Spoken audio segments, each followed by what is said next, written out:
Hello welcome back, this is Rajkamal. Hello guys, आज का topic discuss करूंगा ट्रांसफार्मर प्रोटेक्शन। इस यूनिट के अंदर हमने देखा कि प्रोटेक्शन किस तरीके से किस किस चीज़ों का करते हैं, अलग अलग टाइप ऑफ रिले भी हमने देखा ना। इसमें एक टॉपिक इसमें इंसर्ट किया गया है कि ट्रांसफार्मर को कैसे प्रोटेक्ट करें। हालांकि आगे आने वाले चैप्टरों में भी ऐसे ही कुछ देखने को मिलेगा कि मोटर को कैसे प्रोटेक्ट करें, ट्रांसफार्मर को कैसे प्रोटेक्ट करें, जनरेटर को कैसे प्रोटेक्ट करें। लेकिन इसके अंदर भी एक टॉपिक है, इसको हम कवर कर लेंगे। Okay, so protection of transformer.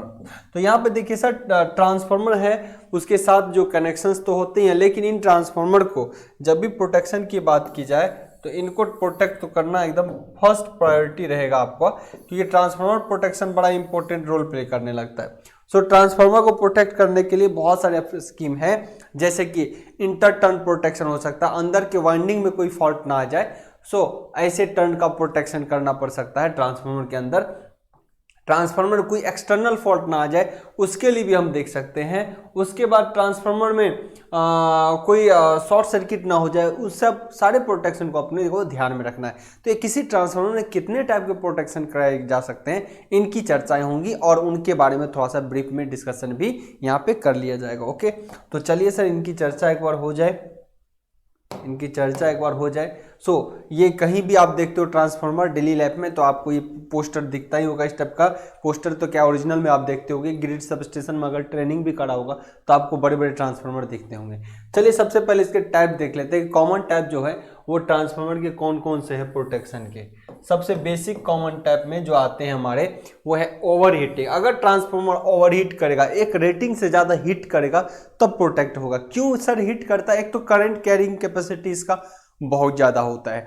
उसके बाद मैं करूँ तो इसके अंदर ऑयल होते हैं वही कूलिंग के लिए, लेकिन वो कूलिंग ऑयल भी बहुत हीट अप होने लगता है। ओके, तो इन सब चीज़ से भी अगर वो हीट बहुत ज़्यादा मात्रा में होने लगे तो भी क्या होगा, आपको ओवर हीटिंग से प्रोटेक्शन प्रोवाइड करना होगा। कोई कहेगा सर क्यों? क्योंकि देखिए कंडक्टर बहुत मोटे मोटे होते हैं, इससे करंट बहुत ज़्यादा जाता है।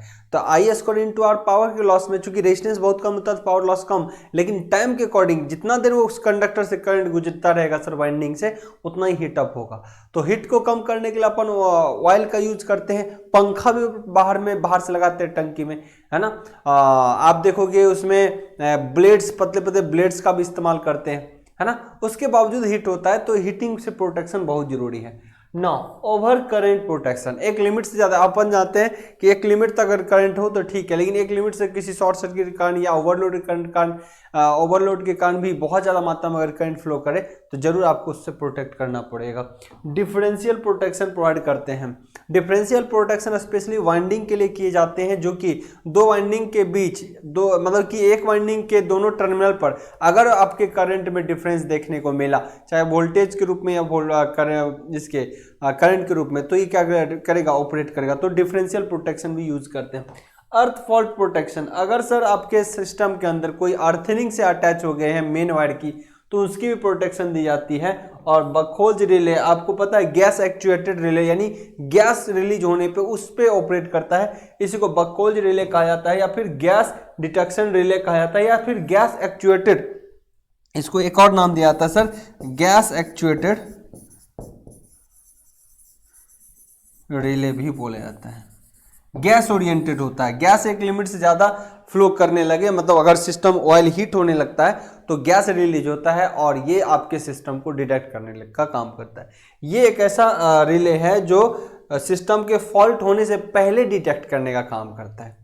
ओके, और सब तो तब ऑपरेट होगा, सारे रिले तब ऑपरेट होते हैं जब सिस्टम में फॉल्ट आ गया। और ये एक पहला रिले आपको देखने को मिलेगा कि फॉल्ट होगा, उससे पहले इंडिकेशन देगा, पहले बजर बजेगा, आवाज देगा, और फिर उससे भी बात ना बनी, अगर फॉल्ट कुछ ज्यादा हो जाएगा तब ये ट्रिप कराता है। ओके, चलिए चर्चा कर लेते हैं sir. So overheating protection. So transformer overheat due to the overload and short circuit condition. Transformer क्या करता है, ड्यू टू ओवरलोड और शॉर्ट सर्किट के कारण क्या होता है, ओवरहीट हो जाता है। Transformer overheat due to overloads. Overload का क्या मतलब कि एक कंडक्टर से, इस कॉइल से मान लो आपने रखा था कि 10 एम्पियर ही जाएगा, और आप इसको 15 एम्पियर पे लगातार गुजार रहे हो, तो 15 एम्पियर के corresponding I square into T, R into T बराबर हीट का होगा ना। हीट होगा। तो करंट अगर बढ़ा, एक लिमिट से ज़्यादा अगर यूज हो रहा है तो ओवर हीटिंग होगी, या शॉर्ट सर्किट होगा तो करंट बहुत लार्ज अमाउंट में फ्लो करेगा, तब भी आई स्क्वायर आर टी। तो ऐसे कंडीशन में करंट क्या होगा, कंडक्टर आपका बहुत हीट हो जाएगा। The allowable overload, the allowable का मतलब हुआ कि जितना आपने अलाउ किया होगा, the allowable overheat overload and the corresponding duration are depend on the type of transformer and class of insulation used for transformer।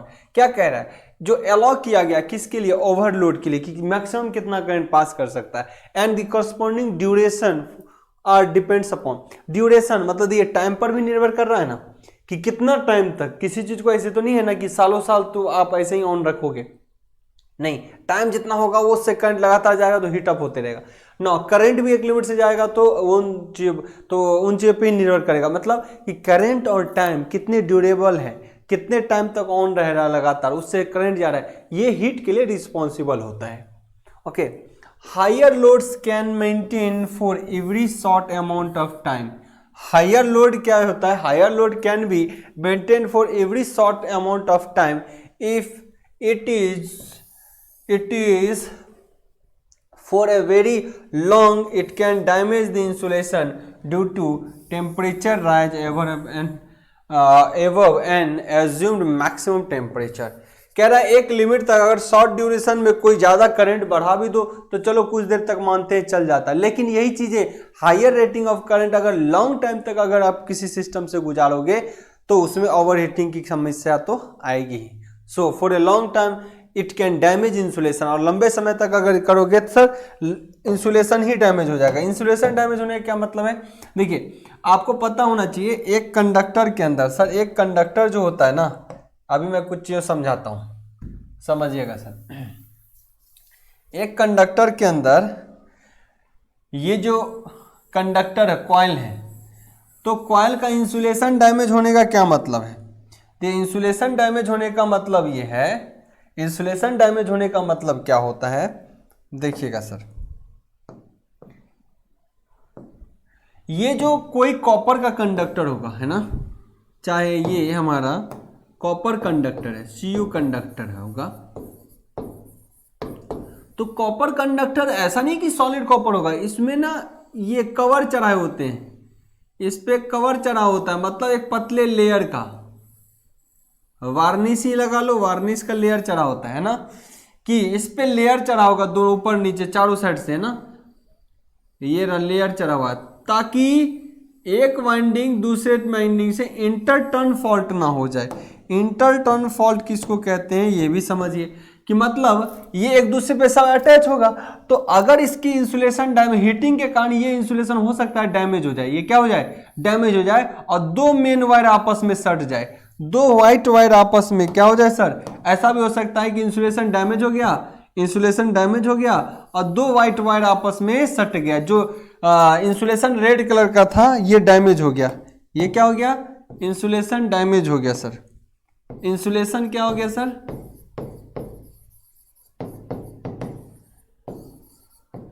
Damage.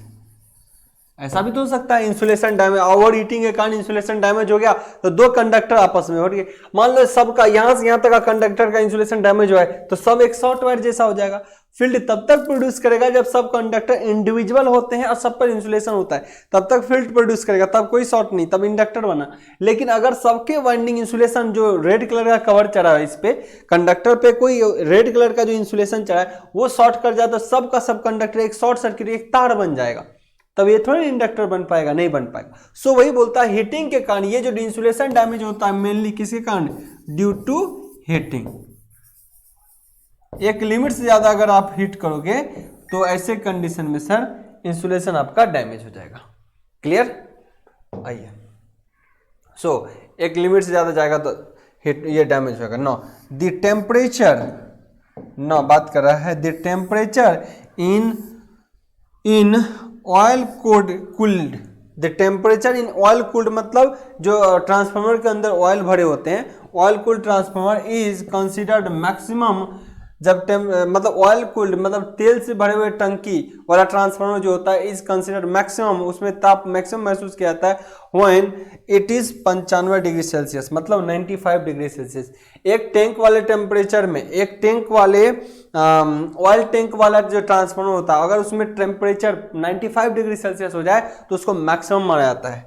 Beyond which the life expectancy of the transformer decreases and, इससे beyond कह रहा, beyond which, इससे ज्यादा अगर जाओगे of the life expectancy of the transformer decrease, इससे ज्यादा अगर टेम्परेचर पे आप इस ट्रांसफॉर्मर को रन करोगे तो इससे क्या होगा, इस पे ये इसकी लाइफ जो है डिक्रीज कर जाएगी। एंड हैज डिटरमिनेंटल इफेक्ट्स, और इसमें क्या होंगे, डिटरमिनेंटल इफेक्ट्स होंगे, घटना शुरू करेगा in the insulation of the wire, wire के इंसुलेशन में डिटोरिएशन एक तरीके से आ जाएंगे, कमी उसकी लाइफ, जो 10 साल इंसुलेशन चलेगा, अगर बहुत हिट पे ट्रांसफार्मर लगातार रन कर रहा है तो जो इंसुलेशन 10 साल चलने की कैपेसिटी है हो सकता है वो 8 साल में ही डैमेज हो जाए, 5 साल में ही डैमेज हो जाए, डिटोरिएशन हो जाएगा। क्या होगा, डिटरमिनेंटल मतलब एक तरीके से डिटोरिएशन हो जाएगा, क्षय होने लगेंगे। That is why overheating protection becomes essential, इसीलिए अगर बहुत ज्यादा ट्रांसफार्मर हिट हो रहा है तो उसको ओवरहीट से आपको प्रोटेक्शन प्रोवाइड करना पड़ेगा। तो इसके लिए क्या क्या मैकेनिज्म होते हैं, उन सारी चीजों की चर्चाएं होंगे। देखिए यहां पे डायल गेज का इस्तेमाल किया जाता है। क्या होता है, कई बार डायल, जब जहां पे हीटिंग बहुत ज्यादा होगा, ये हर नॉर्मल ट्रांसफार्मर में आपको नहीं देखने को मिलेगा, डायल गेज का इस्तेमाल किया जाता है। इसमें एक होते हैं अलार्म के लिए, एक होता है क्या चीज के लिए सर, अलार्म के लिए, और दूसरा होता है जो आपके टेम्परेचर को दिखाता है ना, एक टेम्परेचर को दिखाता है, एक सुई नीडल, और दूसरा सुई किसको दिखाता है सर, अलार्म के लिए। ये है ना कि अलार्म क्या है, मतलब अलार्म मतलब कि अगर आपका एक लिमिट से ज्यादा गया टेम्परेचर तो ये सिस्टम क्या करेगा, अलार्म करेगा, अलार्म देगा। और ये कुछ 4 पॉइंट्स और बनाए गए हैं, ये 4 पॉइंट्स अलग अलग है कि कब सिस्टम ट्रिप होगा, कब अलार्म देगा, और कब किस कंडीशन को रिप्रेजेंट करेगा, कब स्टॉप कर देगा। इन सारे ट्रिपिंग कंडीशन को ये यहाँ पे 4 कॉलम और भी दिखाए जाते हैं, तो इनके बारे में थोड़ा सा देख लेते हैं कि किस तरीके से ये काम करता है। उनका नाम क्या है सर, डायल गेज। क्या कहते हैं उसको sir, dial gauge. The box has a dial gauge, ये क्या है, इस बॉक्स के अंदर डायल गेज है। Okay, the box has a dial gauge which indicate temperature of the transformer which is in the black needle। black needle वाला क्या दिखाता है सर आपको, temperature. Okay, and the red needle indicate the alarm set point, and red indicate, जो red वाला है ना वो क्या दिखाता है, अलार्म सेट पॉइंट, कि अलार्म जहां पे आपने अलार्म सेट किया हुआ है उनके पॉइंट को दिखाता है। मगर अगर एक लिमिट से ज्यादा करंट टेम्परेचर हो रहा है तो वो क्या करेगा सर, ट्रिम आवाज देने लगेगा, क्या करेगा, अलार्म आवाज, साउंड प्रोड्यूस कराने लगेगा। If the black needle suppresses the red needle, अगर ब्लैक नीडल को कौन प्रेस करेगा, प्रेस मतलब दबाएगा red needle, the device will active of an alarm. अगर कहता है इन कंडीशन में अगर ब्लैक नीडल जो कि क्या है यहां पे रहा वो प्रेस करेगा, है ना, क्या कर रहा है, if the black needle pressed suppress, क्या कर रहा है, द रेड नीडल, अगर ब्लैक नीडल किसको करेगा स्प्रेस, रेड नीडल को, the device will active for alarm. तो ऐसे कंडीशन में क्या करेगा सर, ये अलार्म के लिए एक्टिव हो जाएगा। ये अगर स्प्रेस करेगा इस पे, कि ब्लैक नीडल किस पे करेगा, रेड वाले पे, तो ऐसे कंडीशन में क्या होगा, ये अलार्म के लिए एक्टिव कर देगा। क्या करेगा सर, अलार्म के लिए एक्टिव कर देगा। इफ वी लुक डाउन, अगर हम नीचे देखें, कहां से नीचे देखें सर, इन चारों पॉइंट्स को देखें, है ना, इन चारों पॉइंट्स को देखें। If we look down below, नीचे, we can see 4 arrows, 4 arrow है, through which we can configure, इसके कारण में क्या करते हैं, we can configure करते हैं the device to act as an alarm। उन 4 पॉइंट के करस्पॉन्डिंग हम ये पता कर पाते हैं, इन पॉइंटों के करस्पॉन्डिंग अपन ये पता करते हैं कि अलार्म देगा, ट्रिप हो गया या स्टॉप हो गया या कोई चीज एक्टिव है, चालू है। इन सारी चीजों को डिटेक्ट किया जाता है ना। तो क्या किया गया, The four arrow through which we can configure the device act as an alarm or a trip, or they can used to start or stop pumps or cooling fans. ये उसी के करस्पॉन्डिंग क्या करता है, आगे सिग्नल भेजेगा कि stop करना है किसी पंप्स को, या फिर आपको स्टार्ट करना है, या कूलिंग फैन को ऑपरेट करना है, या अलार्म बजाना। वो उन 4 पॉइंट्स के अपने अपने काम होते हैं। Okay, now over current protection of transformer. पहला ओवर हीटिंग हो गया, दूसरा है ओवर करंट, तो ओवर करंट से भी बचाना आपको। The overcurrent protection of transformer is the most earliest developed protection system out there. A graded overcurrent system was developed to guard against overcurrent condition।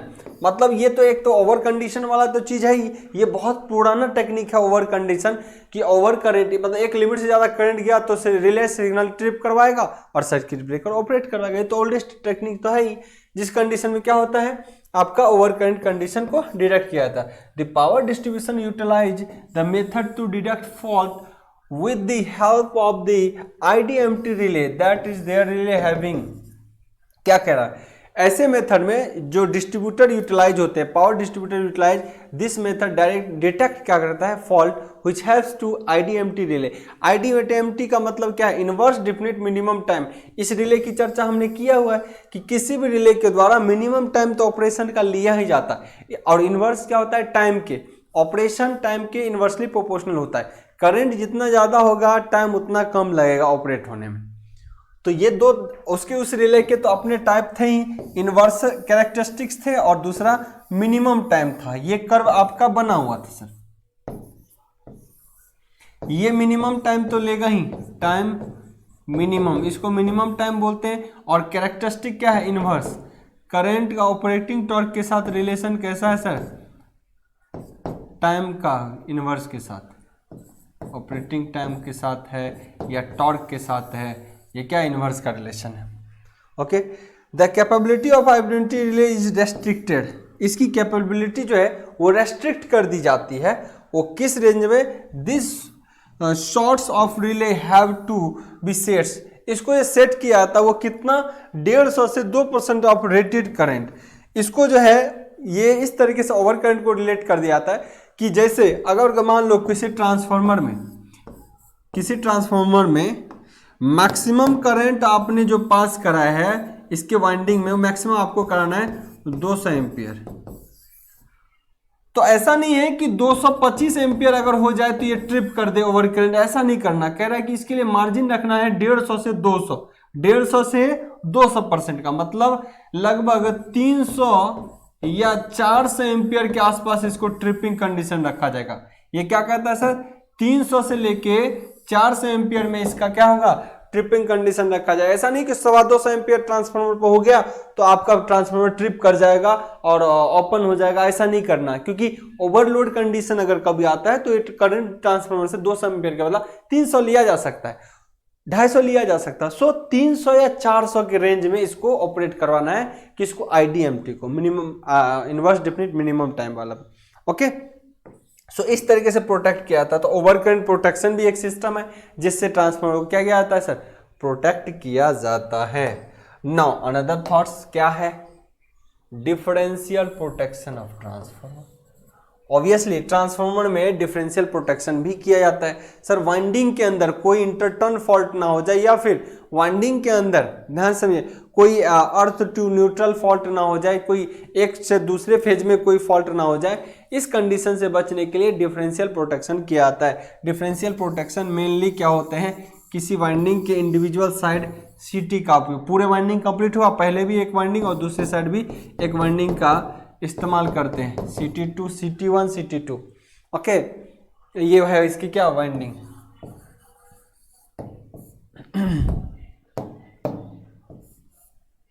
ये इसके वाइंडिंग। सो ऐसे कंडीशन में this type of protection are use to transformer for rating above exceed. ये जो differential relay कब use करते हैं sir, आपका रेटिंग जब 2 MB है, 2 मेगावाट वोल्ट एम्पियर आप कह सकते हो, not watt, 2 mega volt ampere की रेटिंग से ज्यादा एक्सीड करता है तो इस टाइप के ट्रांसफार्मर का क्या यूज किया जाता है सर, आपका डिफरेंशियल प्रोटेक्शन यूज किए जाते हैं। ओके, सो ये डिफरेंशियल प्रोटेक्शन किस तरह से यूज करते हैं, हमने आपको पहले भी एक लेक्चर में बताया था कि दो टर्मिनल के बीच यहाँ पे रिस्ट्रेनिंग कॉइल का उपयोग किया जाता है, ऑपरेटिंग कॉइल का इस्तेमाल किया जाता है। ये देखिए 3 फेज सर्किट के लिए ये क्या है sir, differential protection used in, यहाँ मैं कह सकता हूं डिफरेंशियल प्रोटेक्शन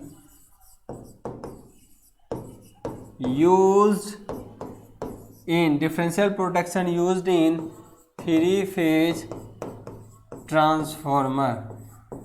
यहाँ 3 फेज ट्रांसफॉर्मर में डिफरेंशियल प्रोटेक्शन का इस्तेमाल किया गया है। 3 फेज ट्रांसफॉर्मर में जिसमें देखिएगा हर ये मान लो डेल्टा कनेक्शन रख दिया गया यहाँ स्टार, आप चाहे तो इस फिगर को ऐसे भी डिजाइन कर सकते हो, कोई जरूरी नहीं है कि ऐसा ही डिजाइन करना है सर, आप चाहे तो फिगर को चेंज कर सकते हो अपने कॉरस्पॉन्डिंग। ये डेल्टा रखना है आपको, ओके, और नेक्स्ट वाला स्टार बना लेना है। ये देखिए ऐसे बना लिया आपने, तीनों फेज इसका लेके जाओ, तीनों फेज इसका लेके जाओ।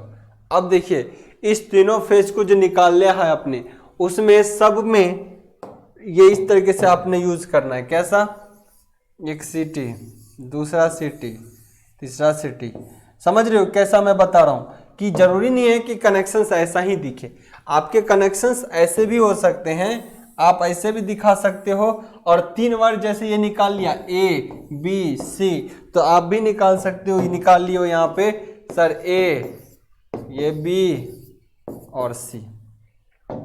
सिमिलरली 3 बार इसके भी निकले हुए हैं सर, वो भी क्या निकला है, A B C, C1 B1 A1 कर देता हूं, है ना। तो ऐसे कर सकते हो। अब कनेक्शंस इसको सबके बार नीचे ले जाइए, सबके बार नीचे ले जाइए, सबको ऐसे करके जैसे कनेक्शंस है उस तरीके से प्रॉपर्ली अरेंज कर सकते हो। जरूरी नहीं है कि जो दिया हुआ रहेगा वो इसी तरीके से अरेंज करना है। अब यहाँ भी आपने लगा देना एक सीटी, यहाँ भी लगाना एक सीटी, और बाकियों के कनेक्शन ऐसे ही नीचे में जाके जो ऑपरेटिंग कॉइल होंगे और रिस्ट्रेनिंग कॉइल होगा उसके साथ इसी तरीके से आपको यूज करना पड़ेगा। ऊपर वाला रिस्ट्रेनिंग कॉइल, ये ऑपरेटिंग कॉइल। सो इस तरीके से चीज़ों को पूरे कनेक्ट करने हैं। जरूरी नहीं है ऐसा, नहीं ऐसा बना सकते हो तो ऐसे बना लीजिए, ऐसे बनाना हो तो ऐसे अरेंजमेंट में कर लीजिए। अब बस कनेक्शंस ही जोड़ने हैं।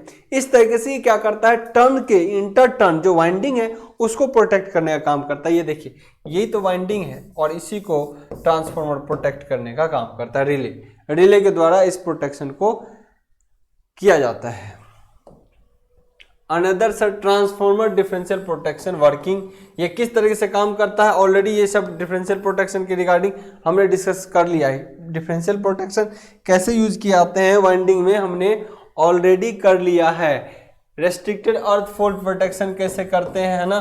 देखिए वाइंडिंग में अब अर्थ फॉल्ट प्रोटेक्शन, अभी तक वाइंडिंग के प्रोटेक्शन होते हैं, अब क्या सर रेस्ट्रिक्टेड अर्थ फॉल्ट प्रोटेक्शन, मतलब कोई फॉल्ट अर्थ के साथ तो नहीं हो गया है, तो अर्थिंग जो न्यूट्रल पॉइंट जहां पे दिखेगा वहां एक वाइंडिंग हमने कर दिया और तीनों फेज के साथ ले लिया। यहां CT1, CT2, CT3 ऐसे भी कह सकते हैं।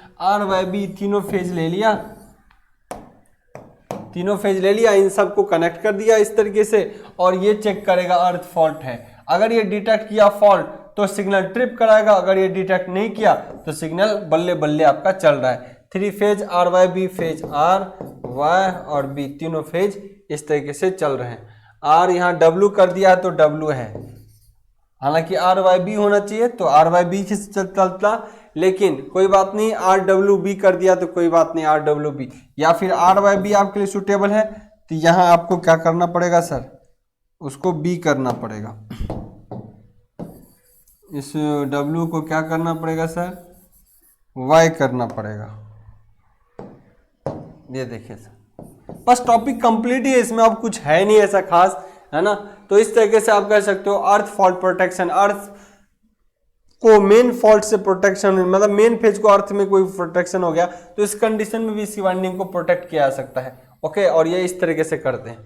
तो ये भी एक टेक्निक है जिससे ट्रांसफार्मर की वाइंडिंग को प्रोटेक्ट किया जाता है। नाउ एक अनदर टॉपिक है ट्रांसफार्मर को बाय यूजिंग बकहोल्ज रिले। बकहोल्ज रिले के द्वारा भी ट्रांसफार्मर का प्रोटेक्शन होता है। क्या होता है? अनदर पॉइंट आप कह सकते हो बाय यूजिंग बकहोल्ज रिले। बकहोल्ज रिले के उपयोग से भी आप ट्रांसफार्मर को प्रोटेक्ट करते हो। कहाँ लगा होता है सर बकहोल्ज रिले? ये है सर बकहोल्ज रिले। क्या बार ऑब्जेक्टिव टाइप कंपटीशन में भी पूछता है बकहोल्ज रिले का पोजीशन क्या होता है। तो ट्रांसफार्मर के मेन टैंक और कंजर्वेटर, इसको कंजर्वेटर बोलते हैं, इनके बीच हमेशा बकहोल्ज रिले का उपयोग किया जाता है। बकहोल्ज रिले कैसे ऑपरेट होता है सर? अगर कोई ट्रांसफार्मर हद से ज़्यादा हीट होने लगे तो यहाँ से वेपोराइज मॉलिक्यूल्स आने लगते हैं और वो इसके सिग्नल को ट्रिप कराने का काम करता है, प्रेस डालता। दो तरीके के यहाँ पे सिग्नल रहते हैं, दो तरीके के आपके क्या होते हैं यहाँ पे आपके दिमाग से उतर गया, एक सेकेंड। दो तरीके के आपके वो रहते हैं चेम्बर, प्लास्टिक टाइप का इस तरह का चेम्बर रहता है यहाँ पे, है ना। ये एक अगर रहा तो पहले प्रेशर ऊपर में लगाएगा, सबसे पहले अगर कम वेपर रहा तो ऊपर जाएगा बबल्स के थ्रू, और इस क्या नाम दिया जाता है, दिमाग से उतर रहा है, देखो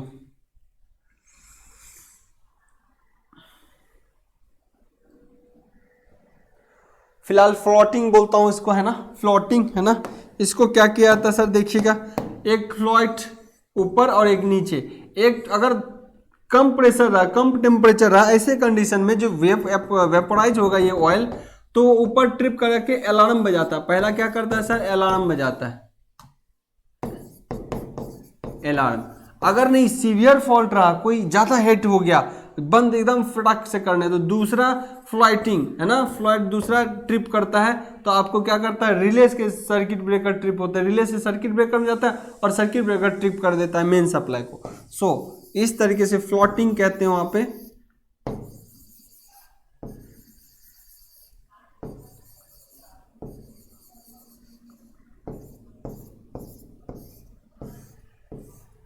तीन ही फेज आए, तीन उधर से जा रहा होगा, है ना, आगे सामने से दिखा दिया तीन फेज, तीन बाकी उधर से जा रहा होगा पीछे साइड से। ओके, तो ये इस तरीके से अलार्म बजता है पहला में। अगर कम फॉल्ट सीवियर नहीं रहता तो अलार्म बजाने का काम करता है, और ज्यादा सीवियर रहा तो रिले ट्रिप कराता है, रिले ट्रिप करता है, और सर्किट ब्रेकर तब क्या होता है सर? ऑपरेट हो जाता है। तब सर्किट ब्रेकर क्या होता है सर? ऑपरेट हो जाता है। और ये कंजर्वेटर है। तो इसके भी कुछ आपको एनिमेशन में दिखाता हूं।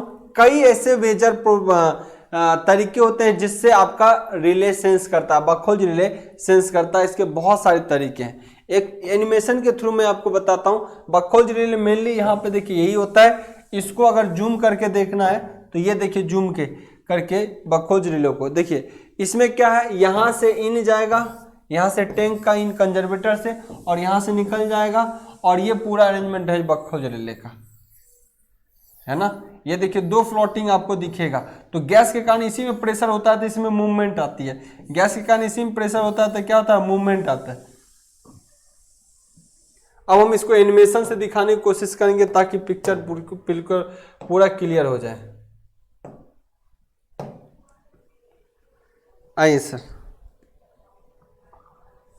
देखिए एक बार पूरा एनिमेशन को देखिए सर, मामला पूरा क्लियर हो जाएगा एकदम। यहां से देखिएगा चीजों को, एकदम देखिए, इस चीजों को समझने की कोशिश कीजिए। सर देखिए क्या आ रहा है, ये रिले था, रिले था बकहोल्ज रिले। अगर कोई फॉल्ट मान लो सिस्टम के अंदर आ गया तो सिस्टम में ऑयल हीट हो रहा है, क्योंकि इसके अंदर तेल होता है। देखिए बबल्स निकल रहे, तेल होते हैं तो इससे क्या होगा? बबल्स निकल रहा है, वो टंकी के साइड होके बबल्स हीट होगा ना, ये इधर से होके गुजरेगा। एक सेकेंड देखिएगा सर, ये क्या करेगा? टंकी में हीटअप होंगे। अगर वाइंडिंग में कोई फॉल्ट आ गया, है ना, तो क्या होंगे? ज्यादा करंट फ्लो होने लगा, तो कंडक्टर में ज्यादा फ्लो होगा तो ये चीजें क्या होंगी सर? हीट होंगी। ये टैंक क्या होता है सर? हीट होने लगता है। हीट होता है तो बहुत छोटे छोटे बबल्स इनसे निकलने लगते हैं, और बबल्स निकले कहाँ? ऊपर जाएगा। ऊपर जाएगा तो ऊपर जाने के लिए कौन सा टैंक है? यहाँ पे बीच में कौन सा? रिले। रिले के बाद फिर क्या है? कंजर्वेटर। अब यही रिले में दो फ्लोटिंग लगे होते हैं, एक ऊपर नीचे, कम प्रेशर रहा तो ऊपर वाला ट्रिप करता है, ऊपर वाला दबाता है तो उससे ट्रिप सिग्नल कनेक्शंस होते हैं तो ये अलार्म बजाता है। नहीं, प्रेशर बहुत ज़्यादा रहा तो ऊपर और नीचे दोनों बजा देगा तो क्या होगा, रिले ट्रिप कर देगा। दूसरा, कई बार मान लो ऐसा भी होता है कि ये टंकी जो है, मेनली जो ट्रांसफार्मर का टैंक बनाते हैं उसमें ऑयल भरा होता है, कहीं लीकेज ऐसा हो गया, कहीं टैंक में क्या हो गया सर, अगर लीकेज हो गया तो इसके ऑयल तो नीचे गिरने लगेगा। अगर कोई लीकेज या ठोप ठोप ठोप ठोप कहीं चूता है तो एक दिन तो आएगा जब खाली कर देगा, है ना। कि एक वो कहावत भी है, वो बड़ी सिंपल तो में कहते हैं, एक चूहा कनवा कनवा खाए कहिया सटते ढेंगे को, शायद आप लोग को पता होगा थोड़ा सा इसके बारे में। तो इसकी जानकारी अगर हो तो थोड़ा थोड़ा भी टैंक से अगर पानी गिरे ना, एक टाइम ऐसा आएगा कि पानी नहीं, इस टैंक के जो ऑयल्स होते हैं वो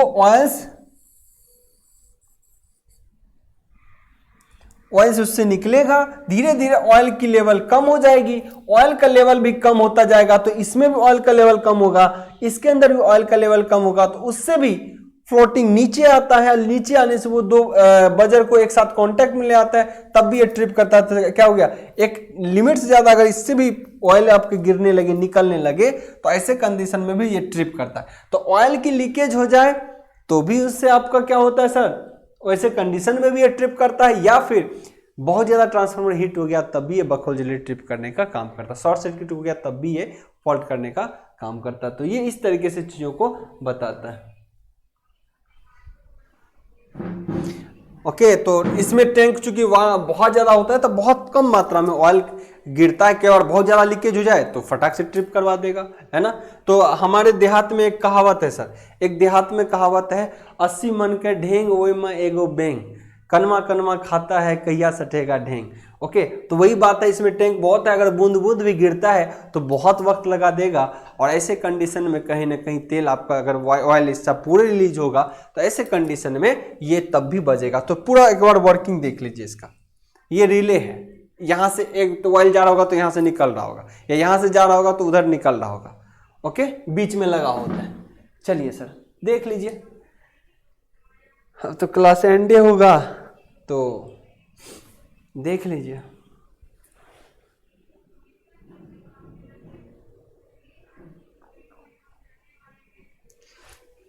टू कंजर्वेटर टू ट्रांसफार्मर, इधर से आया इधर चला जाएगा ऊपर, फ्लोटिंग को दिखा रहा है यहाँ पे।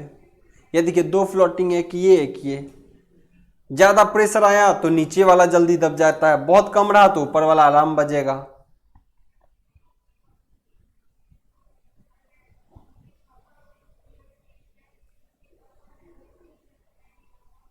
ये कैसे काम करता है, प्रिंसिपल ऑपरेशन है, चाहे तो इसका स्क्रीनशॉट ले लीजिए आप लोग,